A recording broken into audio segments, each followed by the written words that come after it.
بیٹھ کر نماز پڑھنا ایک راز ہے جسے 80% لوگ نہیں جانتے۔ نبی کریم صلی اللہ علیہ وآلہ وسلم نے فرمایا، جو شخص بیٹھ کر نماز پڑھتا ہے اللہ تعالیٰ اس کے گھر میں یہ 3 چیزیں نازل فرماتا ہے۔ پہلی چیز کہ اس کے گھر میں غربت۔ ناظرین، کیا بیٹھ کر نماز پڑھنے سے گھر میں غربت آتی ہے؟ نبی کریم صلی اللہ علیہ وآلہ وسلم نے فرمایا، جو بوڑھے حضرات یا نوجوان بیٹھ کر نماز پڑھتے ہیں ان کے گھر اللہ تعالیٰ یہ 3 چیزیں نازل فرماتا ہے۔ پیارے دوستوں، نماز دین کا، اسلام کا سب سے اہم رکن ہے جو بندے کو براہ راست اللہ تعالیٰ سے جوڑتی ہے، لیکن بعض اوقات انسان بیماری، کمزوری یا کسی عذر کی وجہ سے کھڑے ہو کر نماز ادا کرنے سے قاصر ہوتا ہے۔ ایسے میں سوال پیدا ہوتا ہے کہ بیٹھ کر نماز پڑھنے کا کیا حکم ہے؟ کیا یہ جائز ہے؟ کیا اس سے نماز کی فضیلت میں کمی آتی ہے، یا بیٹھ کر نماز پڑھنے سے وہی ثواب ملے گا جو کھڑے ہو کر پڑھنے میں ہے؟ کچھ لوگ یہ سمجھتے ہیں کہ بیٹھ کر نماز پڑھنا صرف بیماروں کے لیے ہے، جبکہ کچھ لوگ بغیر کسی شرعی عذر کے بھی بیٹھ کر نماز ادا کرتے ہیں۔ ایسے میں یہ جاننا ضروری ہے کہ شریعت میں نبی کریم صلی اللہ علیہ وآلہ وسلم نے اس بارے میں کیا حکم فرمایا، صحابہ کرام اور فقہا کا کیا موقف ہے، اور کس حالت میں بیٹھ کر نماز پڑھنا جائز ہے اور کب ناجائز ہو جاتا ہے۔ اس ویڈیو میں ہم قرآن و حدیث کی روشنی میں ان تمام سوالات کے جوابات تفصیل سے سمجھیں گے تاکہ کوئی بھی غلط فہمی باقی نہ رہے اور ہم اپنی نماز کو شریعت کے مطابق درست ادا کر سکیں گے۔ آپ کو بھی بیٹھ کر نماز پڑھنے کے مسائل سے متعلق مکمل رہنمائی چاہیے اور یہ جاننا چاہیے کہ کن صورتوں میں بیٹھ کر نماز پڑھنا افضل اور کن حالات میں کھڑے ہو کر ہی پڑھی لازمی ہے۔ تو اس ویڈیو کو مکمل دیکھیے تاکہ آپ کی عبادت شریعت کے مطابق ہو اور آپ اس بارے میں مکمل آگاہی حاصل کر سکیں۔ ناظرین، ہم ایک ایسے دور میں جی رہے ہیں جہاں دین کی ظاہری عبادات کو تو ہم جانتے ہیں، لیکن ان کے باطنی اسرار اور روحانی اثرات سے غافل ہو چکے ہیں۔ نماز جو کہ مومن کی معراج ہے، صرف کھڑے ہو کر ہی نہیں پڑھی جاتی بلکہ شریعت نے اس عظیم عبادت کو ہر حال میں ادا کرنے کی سہولت دی ہے، چاہے انسان کھڑا ہوا ہے، بیٹھا ہوا ہے، لیٹا ہوا ہے یا اشارے سے ادا کرے۔ لیکن کیا آپ جاننا چاہتے ہیں کہ بیٹھ کر نماز پڑھنے میں ایک ایسا راز چھپا ہے جسے 80% لوگ مسلمان لا علم ہیں؟ یہ کوئی عام بات نہیں کہ نبی کریم صلی اللہ علیہ وآلہ وسلم نے خود اس طریقہ عبادت کو اختیار کیا اور اسے امت کے لیے بھی آسان بنا کر پیش کیا۔ آپ صلی اللہ علیہ وآلہ وسلم کا یہ فرمان ہمیں حیران کر دیتا ہے کہ جو شخص بیٹھ کر نماز پڑھتا ہے اللہ تعالیٰ اس کے گھر میں 3 چیزیں نازل فرماتا ہے۔ سوچئے، یہ ایک ایسا عمل جو بظاہر کمزور یا معذور افراد کے لیے رعایت کے طور پر دیا گیا ہو، اس میں اللہ تعالیٰ نے ایک ایسی روحانی برکتیں چھپا رکھی ہوں جو عام آنکھ سے نظر نہیں آتی۔ یہ وہ نقطہ ہے جس پر اس پوری تحریر کی بنیاد رکھی گئی ہے۔ آج ہم صرف نماز کے ظاہری پہلو پر بات کرتے ہیں، کتنی رکعت، کون سا وقت، کون سی دعا، لیکن نماز کا جو روحانی پہلو ہے، جو دل کو نرم کرتا ہے، آنکھوں کو نم کرتا ہے، جو رب سے تعلق کو مضبوط کرتا ہے، اس پر بات کرنا جیسے ہماری عادت سے نکل چکا ہے۔ بیٹھ کر نماز پڑھنا اسی روحانیت کی ایک چھپی ہوئی کنجی ہے۔ آج کے اس دور میں جہاں جسمانی کمزوری، بڑھاپا، بیماری یا دنیاوی مصروفیات کی وجہ سے بہت سے لوگ مکمل قیام کے ساتھ نماز ادا نہیں کر پاتے، ان کے لیے شریعت کی طرف سے یہ سہولت ایک رحمت ہے، مگر بہت کم لوگ جانتے ہیں کہ یہ سہولت صرف معذوروں کے لیے نہیں بلکہ اس کے پیچھے ایک خاص ربانی راز چھپا ہے۔ اگر آپ ان لوگوں میں شامل ہیں جو کسی وجہ سے قیام نہیں کر سکتے، یا اگر آپ کے عزیزوں میں کوئی ایسا ہے تو یہ ویڈیو آپ کے دل کو سکون دے گی، اور اگر آپ صحت مند ہیں اور قیام کے قابل بھی، تب بھی آپ کو یہ جان کر حیرت ہوگی۔ تو بیٹھ کر نماز پڑھنے والوں کے لیے اللہ تعالیٰ کی رحمت اس طرح خصوصی انداز میں ظاہر ہوتی ہے کہ ناظرین، ہماری آج کی ویڈیو صرف معلومات کا خزانہ نہیں بلکہ دلوں کو جھنجھوڑنے، آنکھوں کو نم کرنے اور دل میں محبت الہی جگانے والا ایک تحفہ ہے۔ آئیں اس راز سے پردہ اٹھاتے ہیں اور بیٹھ کر نماز پڑھنے کی روحانی پہلو کو سمجھتے ہیں تاکہ ہم اس عمل کی عظمت کو پہچان سکیں، اس سے محبت کریں اور اسے اپنائیں۔ اگر ضرورت ہو یا نہ ہو، اسلام ایک ایسا دین ہے جو ہر انسان کی حالت، ضرورت اور مجبوری کو مد نظر رکھتا ہے۔ یہی وجہ ہے کہ عبادات میں نہ صرف روحانیت بلکہ سہولت کا پہلو بھی شامل کیا گیا ہے۔ نماز جیسی عظیم عبادات میں اللہ تعالیٰ نے اپنے بندوں کو مختلف حالات میں ادا کرنے کی اجازت دی ہے، کھڑے ہو کر، بیٹھ کر، لیٹ کر اور حتیٰ کہ اشارے سے بھی۔ مگر جب بات بیٹھ کر نماز پڑھنے کی آتی ہے تو اکثر لوگ اسے صرف معذور یا ضعیف افراد کی ضرورت سمجھتے ہیں، حالانکہ حقیقت اس سے کہیں زیادہ گہری ہے۔ حضرت عائشہ رضی اللہ تعالی عنہ سے روایت ہے کہ رسول اللہ صلی اللہ علیہ وآلہ وسلم اپنی عمر کے آخری ایام میں اکثر بیٹھ کر نماز پڑھتے تھے۔ یہ حدیث اس بات کا واضح ثبوت ہے کہ بیٹھ کر نماز پڑھنا محض روایات نہیں بلکہ ایک سنت عمل بھی ہے۔ حضور نبی کریم صلی اللہ علیہ وآلہ وسلم نے خود اسے اختیار فرمایا، تو اس میں یقیناً کوئی خاص روحانی راز اور حکمت ضرور پوشیدہ ہے۔ بعض علماء کے نزدیک بیٹھ کر نماز پڑھنے سے بندہ عاجزی، انکساری اور خشوع میں مزید اضافہ کرتا ہے، کیونکہ وہ خود کو اللہ کے سامنے کمزور اور محتاج پاتا ہے۔ وہی حالت ہے جس میں بندے کا دل زیادہ نرم ہوتا ہے، آنکھیں جلد بھیگتی ہیں اور زبان زیادہ اخلاص سے دعا کرتی ہے۔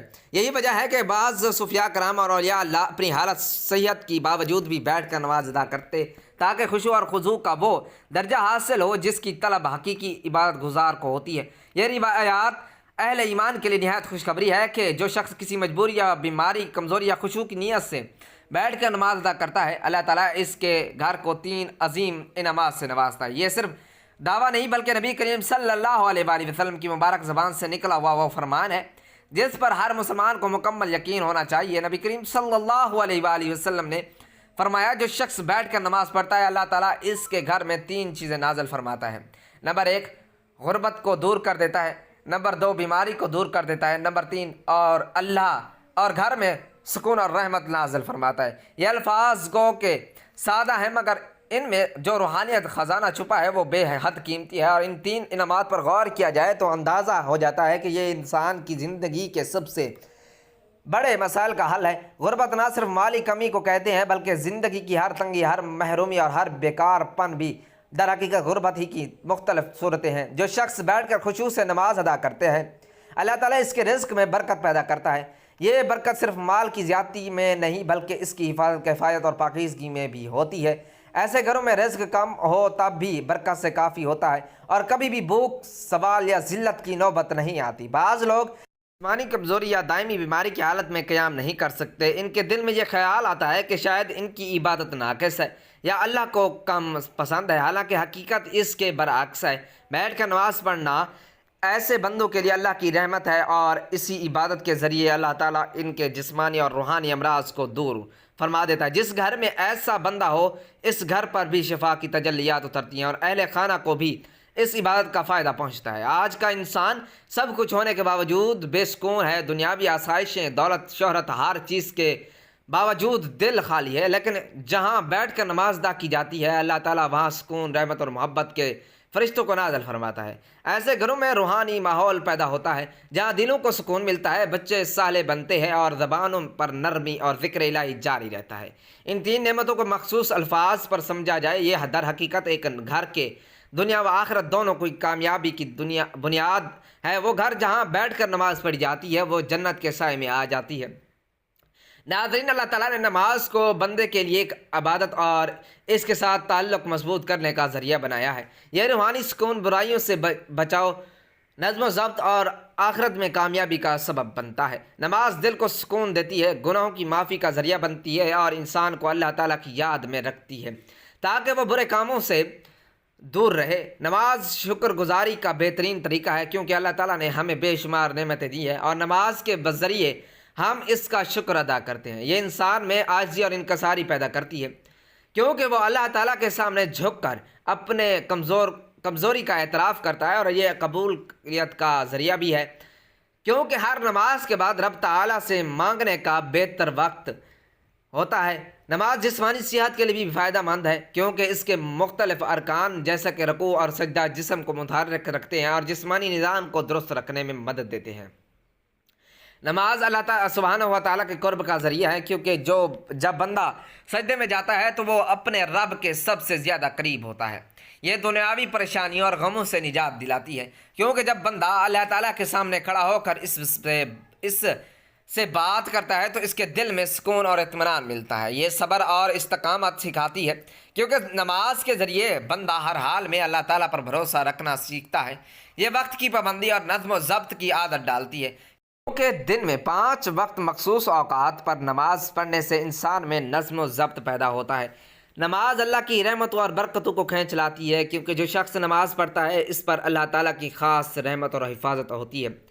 یہ شیطان سے حفاظت کا ذریعہ ہے، کیونکہ جو بندہ نماز کا عادی ہوتا ہے شیطان اس سے دور رہتا ہے۔ یہ قبر اور آخرت کی روشنی ہے، کیونکہ حدیث پاک میں آتا ہے کہ نماز قیامت کے دن مومن کے لیے نور ہوگی۔ یہ گناہوں کی معافی اور ان کے مٹنے کا سبب بنتی ہے، کیونکہ نبی اکرم صلی اللہ علیہ وآلہ وسلم نے فرمایا کہ نماز گناہوں کو ایسے دھوتی ہے جیسے پانی میل کچیل کو دھو دیتا ہے۔ یہ مال و دولت کی برکت کا ذریعہ ہے، کیونکہ جو لوگ نماز کی پابندی کرتے ہیں اللہ تعالیٰ ان کے رزق میں اضافہ فرماتا ہے۔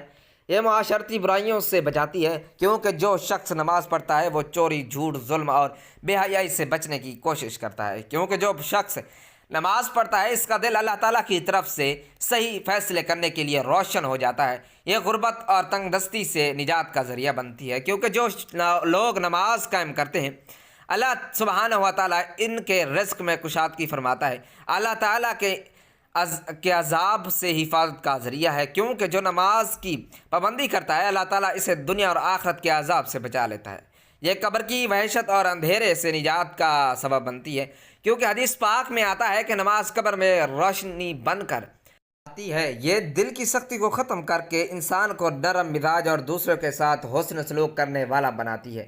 یہ تمام انبیاء علیہ السلام کی سنت اور تعلیمات کا خلاصہ ہے، کیونکہ ہر نبی نے اپنی امت کو نماز کی تاکید کی ہے۔ یہ اللہ تعالیٰ کے ساتھ محبت کو بڑھاتی ہے، کیونکہ جو شخص نماز میں اللہ تعالیٰ سے راز و نیاز کرتا ہے اس کا دل اللہ تعالیٰ کی محبت سے بھر جاتا ہے۔ یہ دنیا میں کامیابی اور آخرت میں جنت کے حصول کا بہترین ذریعہ ہے، کیونکہ اللہ تعالیٰ نے جنت کا ان لوگوں کے لیے وعدہ کیا ہے جو نماز کی پابند ہے۔ جو نماز ایمان کی پہچان ہے، کیونکہ جو شخص اللہ تعالیٰ کے سامنے جھکتا ہے وہی سچا مومن ہوتا ہے۔ یہ جہنم کی آگ سے ڈھال ہے، کیونکہ جو نماز قائم کرتا ہے اللہ تعالیٰ اسے عذاب سے محفوظ رکھتا ہے۔ یہ زندگی کا نظم و ضبط ہے، کیونکہ 5 وقت نماز پڑھنے والا کبھی وقت ضائع نہیں کرتا، کیونکہ سب سے پہلے نماز کا حساب ہوگا اور جو اس میں کامیاب ہوگا اس کے لیے آگے سب کچھ آسان ہو جائے گا۔ یہ شیطان کا توڑ ہے، کیونکہ جو نماز پڑھتا ہے شیطان اس سے دور بھاگتا ہے۔ یہ بندے اور رب العزت کے درمیان سب سے مضبوط رشتہ ہے، کیونکہ جب کوئی نماز میں کھڑا ہوتا ہے وہ براہ راست اللہ تعالیٰ سے باتیں کر رہا ہوتا ہے۔ آپ صلی اللہ علیہ وآلہ وسلم نے فرمایا قیامت کے دن سب سے پہلے نماز کا حساب لیا جائے گا۔ اگر نماز درست ہوئی تو باقی اعمال بھی درست ہوں گے، اگر نماز خراب ہوئی تو باقی اعمال بھی خراب ہوں گے۔ آپ صلی اللہ علیہ وآلہ وسلم نے فرمایا نماز جنت کی کنجی ہے۔ آپ صلی اللہ علیہ وآلہ وسلم نے فرمایا تمہارا کیا خیال ہے کہ اگر تمہارے دروازے پر نہر ہو اور تم اس میں روزانہ 5 مرتبہ غسل کرو تو کیا تمہارے جسم پر کوئی میل باقی رہے گی؟ صحابہ کرام نے عرض کیا بالکل نہیں۔ تو آپ صلی اللہ علیہ وآلہ وسلم نے فرمایا یہی حال 5 وقت کی نماز کا ہے، اللہ تعالیٰ ان کے ذریعے گناہوں کو مٹا دیتا ہے جیسے پانی میل کو بہا دیتا ہے۔ آپ صلی اللہ علیہ وآلہ وسلم نے فرمایا بندہ اپنے رب کے سب سے قریب اس وقت ہوتا ہے جب وہ سجدے میں ہوتا ہے، لہٰذا اس وقت زیادہ دعا کیا کرو۔ آپ صلی اللہ علیہ وآلہ وسلم نے فرمایا ہمارے اور ان کفار کے درمیان جو چیز فرق کرتی ہے وہ نماز ہے، جس نے اسے چھوڑ دیا اس نے کفر کیا۔ آپ صلی اللہ علیہ وآلہ وسلم نے فرمایا جو شخص نماز کا اہتمام کرتا ہے اس کا دین مکمل ہے، اور جو نماز کو ضائع کرتا ہے اس کا دین ناقص ہے۔ آپ صلی اللہ علیہ وآلہ وسلم نے فرمایا جب انسان کو قبر میں رکھا جاتا ہے تو اس کے ساتھ اس کے نیک اعمال ہوتے ہیں، اگر وہ نمازی تھا تو نماز اس کی حفاظت کرتی ہے۔ اگر آپ صلی اللہ علیہ وآلہ وسلم نے فرمایا اللہ تعالیٰ سے ڈرو اور نماز کو لازم پکڑو کیونکہ یہ دل کی سختی کو دور کرتی ہے۔ آپ صلی اللہ علیہ وآلہ وسلم نے فرمایا جو شخص وضو کرے اور اچھی طرح وضو کرے پھر 2 رکعت اس طرح پڑھے کہ اس میں کوئی دنیاوی خیال نہ آئے تو اس کے تمام پچھلے گناہ معاف کر دیے جاتے ہیں۔ آپ صلی اللہ علیہ وآلہ وسلم نے فرمایا نماز مومن کی معراج ہے۔ آپ صلی اللہ علیہ وآلہ وسلم نے فرمایا جو شخص 5 وقت نماز پڑھتا ہے قیامت کے دن اس کا چہرہ چمک رہا ہوگا۔ بیٹھ کر نماز پڑھنا جائز ہے لیکن اس کی اجازت مخصوص حالات میں ہے۔ اگر کوئی شخص بیماری، بڑھاپے، کمزوری یا کسی ایسی جسمانی تکلیف میں مبتلا ہے جس کی وجہ سے کھڑے ہو کر نماز پڑھنا مشکل ہو تو وہ بیٹھ کر نماز ادا کر سکتا ہے۔ اگر کھڑے ہونے کی بالکل طاقت نہ ہو تو مکمل بیٹھ کر نماز پڑھنی جائز ہے۔ اگر کچھ دیر کھڑے ہونے کی طاقت ہو تو جہاں تک ممکن ہو کھڑے ہو کر نماز پڑھنی چاہیے اور باقی حصے میں بیٹھ جانا چاہیے۔ نفلی نماز بیٹھ کر پڑھنا جائز ہے چاہے صحت مند ہو، لیکن کھڑے ہو کر پڑھنے کی نسبت ثواب آدھا ہوگا۔ اگر کھڑے ہونے میں شدید تکلیف ہو تو بیٹھ کر نماز پڑھنا جائز ہے۔ اگر ممکن ہو تو زمین پر آلتی پالتی مار کر بیٹھا اور رکوع سجدے عام طریقے سے کریں۔ اگر سجدہ کرنے میں دشواری ہو تو رکوع اور سجدے کے لیے اشارہ کریں، سجدہ رکوع سے زیادہ جھک کر کریں۔ زمین پر بیٹھنا مشکل ہو تو کرسی پر بھی نماز ادا کی جا سکتی ہے، مگر سجدہ کرنے کے لیے سر کو نیچے جھکایا جائے۔ اللہ تعالیٰ کا فرمان ہے کہ ترجمہ، پس اللہ سے ڈرو جتنا تم سے ہو سکے۔ رسول اللہ صلی اللہ علیہ وآلہ وسلم نے فرمایا، نماز کھڑے ہو کر پڑھو، اگر طاقت نہ ہو تو بیٹھ کر ہو، اور اگر یہ بھی ممکن نہ ہو تو پہلو کے بل لیٹ کر نماز تو بیٹھ کر نماز پڑھنا شرعی طور پر جائز ہے، مگر اس وقت جب واقعی معقول عذر ہو، بغیر کسی وجہ کے فرض نماز بیٹھ کر پڑھنا درست نہیں، لیکن نفل نماز بیٹھ کر پڑھ سکتے ہیں، چاہے صحت مند ہو۔ دعا ہے کہ اللہ رب العزت ہم سب کو 5 وقت کی نماز باجماعت ادا کرنے کی توفیق اور طاقت اور توفیق عطا فرمایا، ہم سب کو صحت کاملہ عاجلہ عطا فرمایا، آمین ثم آمین۔ میری اللہ تعالیٰ سے دعا ہے کہ اللہ تعالیٰ میرا سنانا اور آپ کا سننا اپنی پاک بارگاہ الہی میں قبول و منظور فرمائے، جو مانگا مقدر فرمائے، جو نہیں مانگ سکے بن مانگے عطا فرمائے۔ اللہ تعالیٰ نیکی کی بات کو سننے، سمجھنے اور اس پر عمل کرنے کی توفیق عطا فرمائے۔ ناظرین، اگر آپ کو آج کی ویڈیو اچھی لگی ہے تو ویڈیو کو لائک کریں، شیئر کریں اور کمنٹس باکس میں اپنی رائے کا اظہار ضرور کریں۔